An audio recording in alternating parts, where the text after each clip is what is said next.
Hi guys, welcome back to the channel. This is Nasa Stretch. Today on the channel, I'll be showing you how to make this crop shirt with pockets, and it has like this nice, very beautiful colors. And at the back, we have like an opening. We have a slit at the back of the shirt. If it's something you're interested in, keep watching. Give this video a thumbs up. Subscribe if you're yet to subscribe. Okay, the first thing I did was to cut out a piece of fabric. Now for this shirt, you'll be needing at least 1 yard of fabric, and the 1 yard depends on your size or the person you're making it for. So I've gone ahead to fold my fabric into two, and then from the center of my fabric, I'm going to mark out 2 inches for my button allowance. So we're starting off with the front. I'm just going to mark out 2 inches at this area.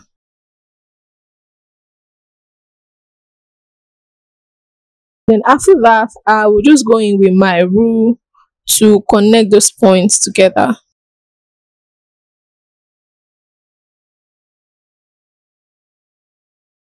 So the next thing we're going to do is that we'll take half of the shoulder measurement plus ½ inch of stitching allowance. So the shoulder is 15 inches divided by 27.5 plus ½ inch. So I went ahead to mark 8 inches there, and at that point I'll go down by 1 inch for my shoulder slant, and I will use my rule to connect it to nothing at this other end, like so.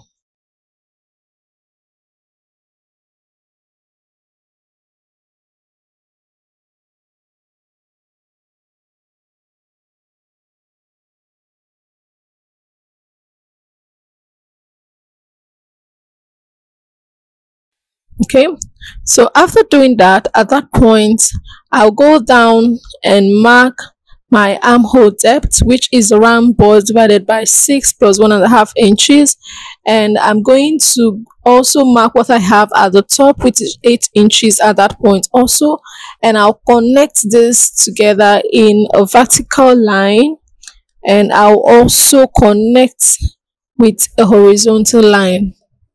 So note that the measurements we're taking, it's taken from after that 2 inches allowance which we added for the button. Okay, so we have that down. Now the next thing I will take is the full length of the top. Now the top is a crop top, meaning it's a little bit below the navel, which is the waist area, which is the half length. So you can decide to take it as low as you want or as high as you want. So I'm using 19 inches for the full length, which includes my hemming allowance. So whatever length you're using, ensure to also add your hemming allowance to that. Okay, now on my armhole depth, I'll go in and take the measurement I have there, get the midpoint, and indicate it like so. Okay, and then on this other line, the chest line, I will mark quarter of the round bust measurement. So the round bust divided by 4. Okay, whatever your round bust is, and then I'm going to add 1.5 inches of stitching allowance to that. Then at the point where I marked the midpoint of my armhole, I'm going to go in by ½ inch. All right, and I will use my curve rule to connect that point together like so.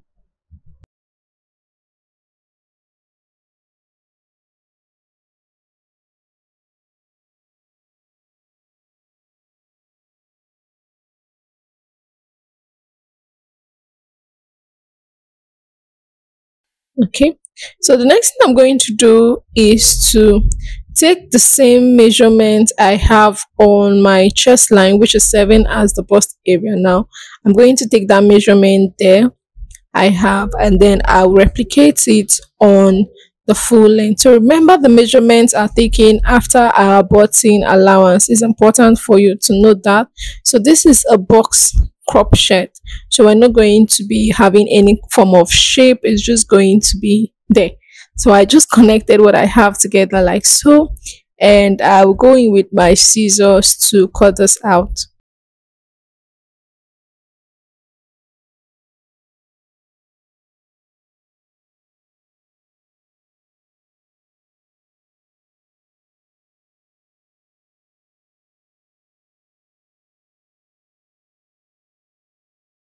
So this is what we have for the front for now.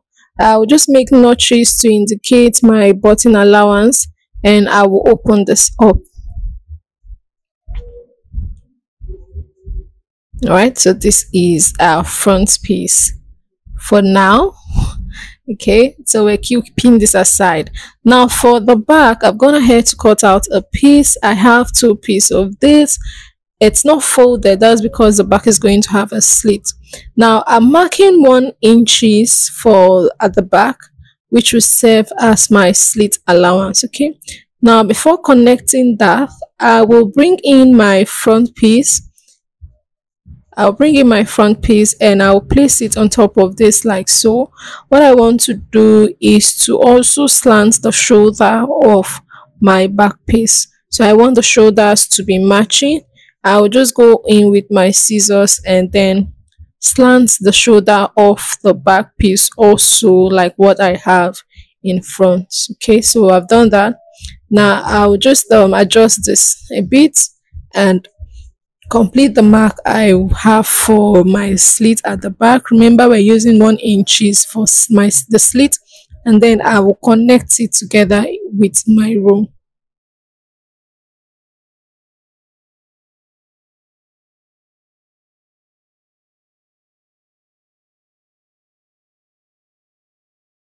All right, so we're done with that. Now the next thing I want to do is to place the front piece on top of it. Now at the top, I'm leaving 2 inches at the top. That's because the back is longer than the front usually for our shirt. When we join the shirts together, the back is supposed to like lap on the front piece. Okay, and after doing that, I'll just go ahead and trace the hem and then trace the sides of this on the back also. Okay, so this is what we have. So remember to place your front piece after that 1 inch allowance you added for your slit. So this is what we're going to have at the back. But after we finish stitching the shoulders together, it's going to be the front is going to be extending downwards more.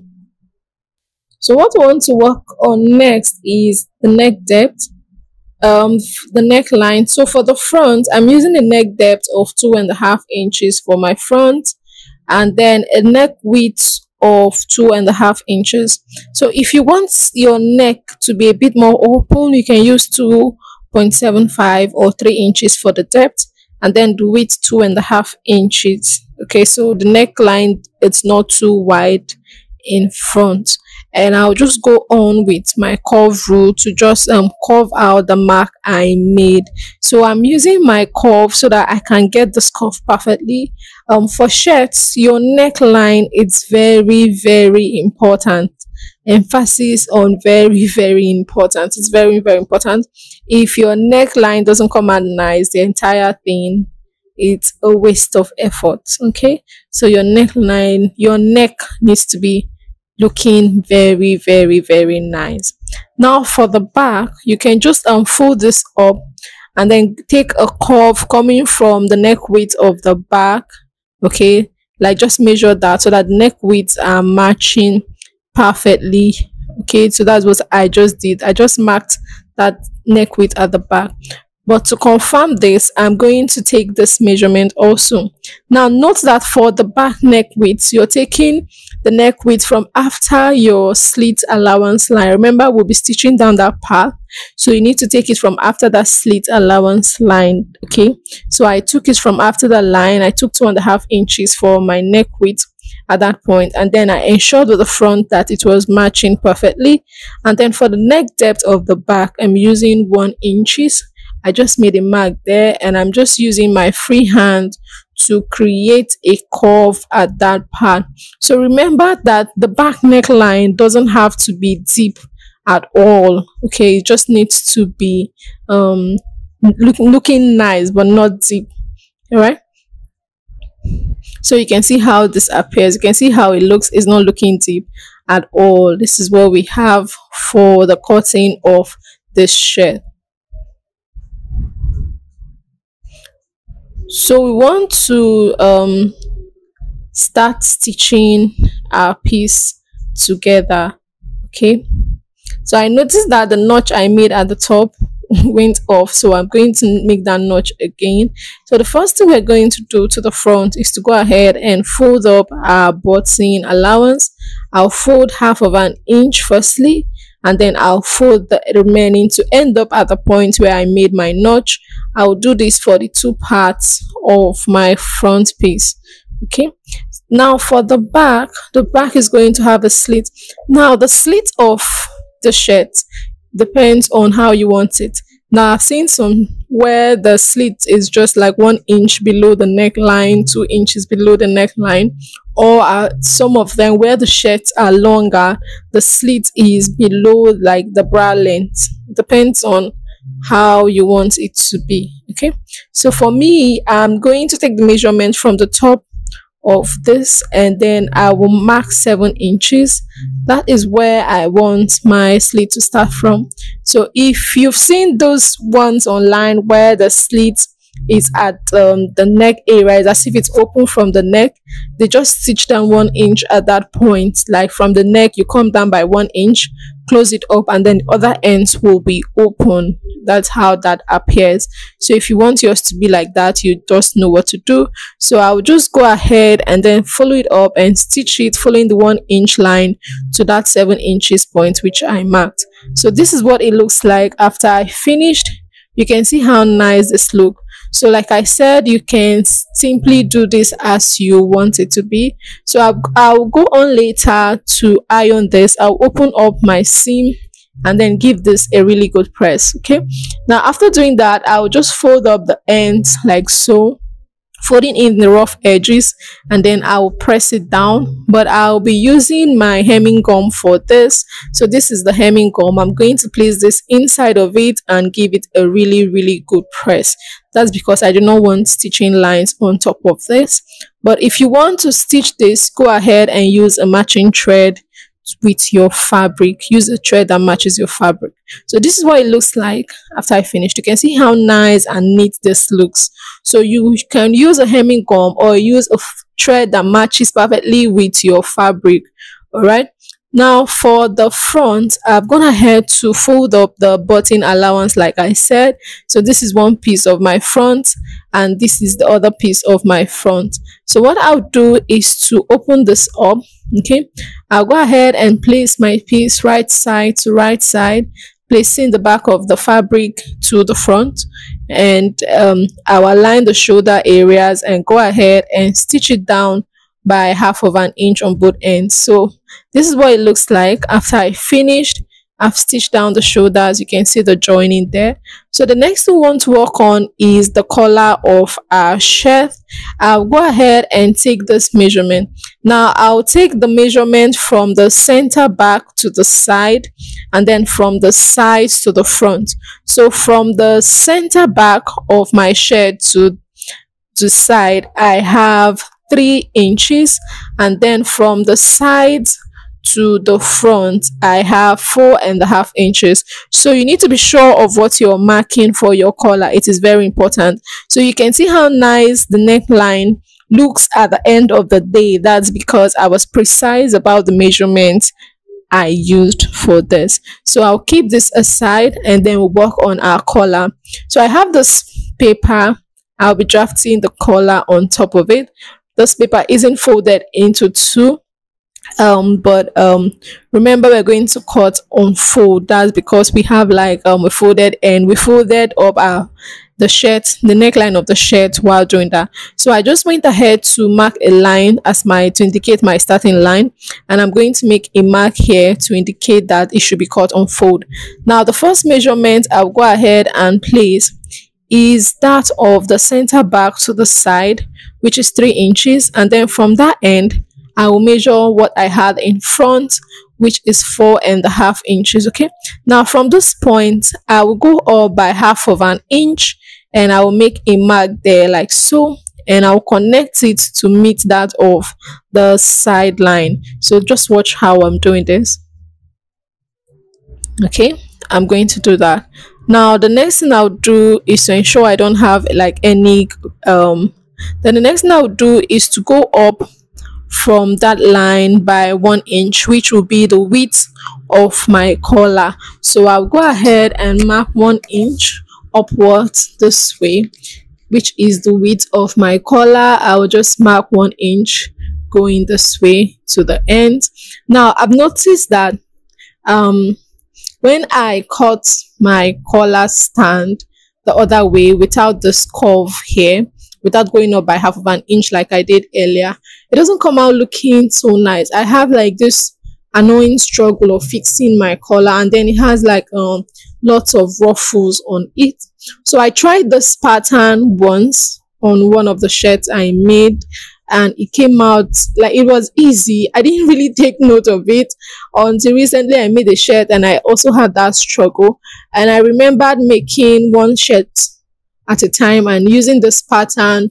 It came out perfectly, so I decided to try that out on this shirt because I wanted to know if it was just simply luck then. But guess what, this works perfectly. It came out so nice. Okay, so I just curved that down like so. Okay, so this is what we have. All right, I'm just going to indicate that this should be cut on fold. Remember, on fold. Okay, so you don't have half collar instead of a full collar. Now I'm going to roll another line again so that we can draft out our collar fall. Now I will take the measurement I have for the length of the collar and I'll replicate it on the line which I just drew also, and I will just mark it down. Now I want to determine the width of my collar, okay, at this point. Now I do not want my collar to be too big, I don't want it to be too wide. So for the width of the collar, from the open ends of my collar, I will go up by 2 inches at that point, and I will make a mark there. So I was contemplating what I wanted, but I wanted it to be small, so I just used 2 inches at that point. And then for the folded end, which is the center back, I went up by 1.5 inches. So if you want your collar to be smaller, you can just reduce the measurements. Okay, you can simply do that if you don't want to have like a broad collar, like too big collar. And then I'll just go in with my curve rule to connect the points I've made together like so. All right, so this is what we have.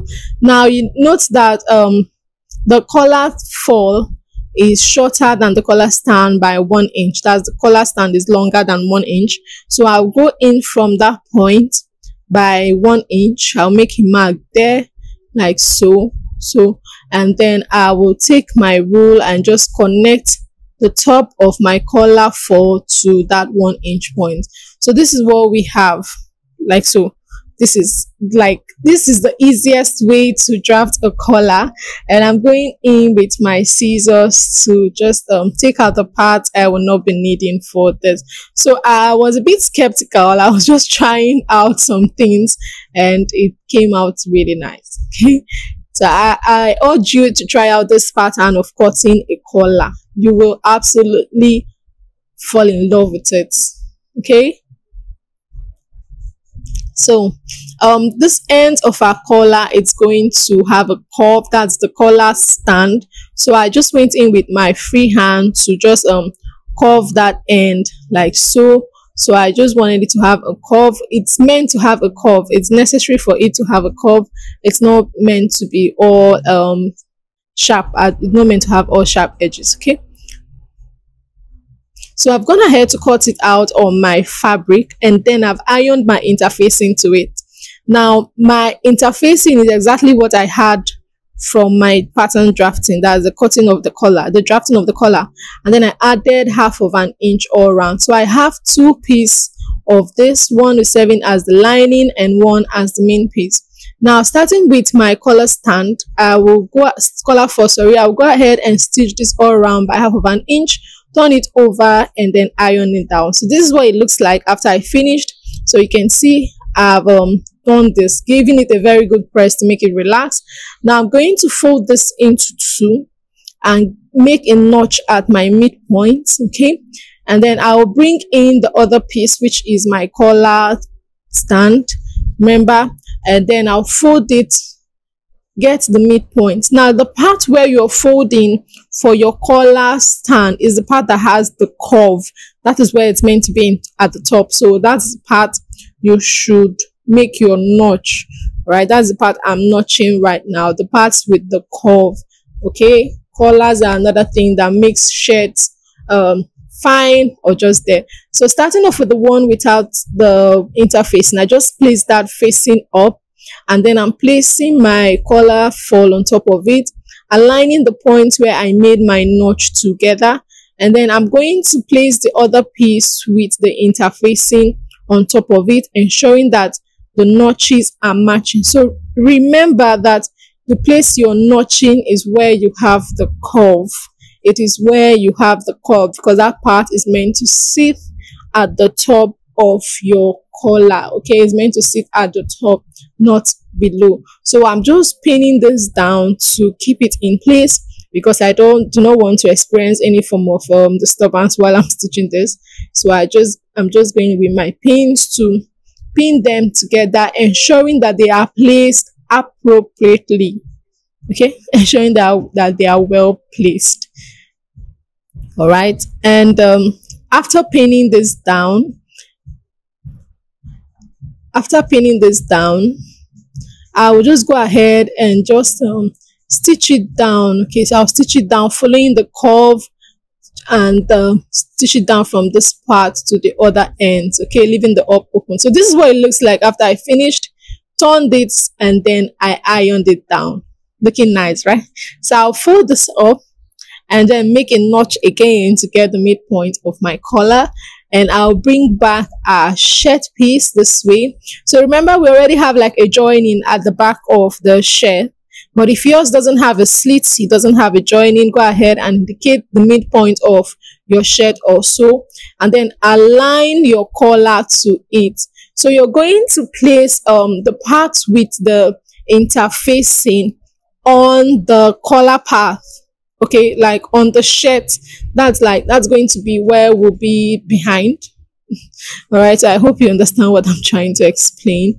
They're just going to place that down, align it together, and pin it down. So you can see me turning this around because I wanted my shirt to come out looking nice. So you can see the part I'm placing down to match. I'll go ahead and pin this round.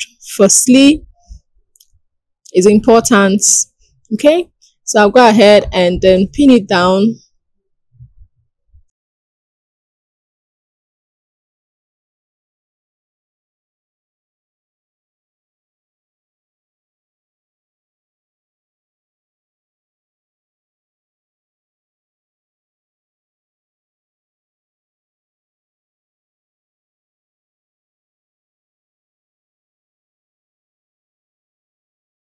I will just stitch it down together inwards. I will just stitch it down by 1/2 of an inch, and then fold up this other end to cover it up and stitch it down like so.